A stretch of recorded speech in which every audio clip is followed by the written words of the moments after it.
Hey everyone, in this video I'll show you how to hide what game you're playing on Roblox. Let's get started. First, open your browser and go to roblox.com and log in, then select the gear icon at the top corner. From the drop-down, click Settings.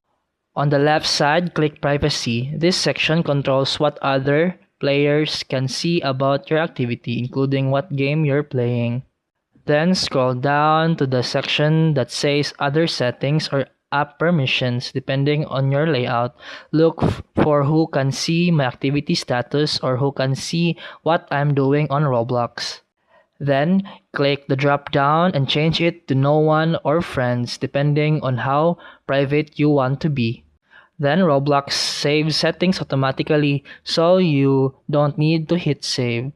Now refresh the page and join a game. Your status will no longer show what game you're playing to people you disabled. And that's it for today's video. If you found this helpful, please like and subscribe for more videos. See you in the next one.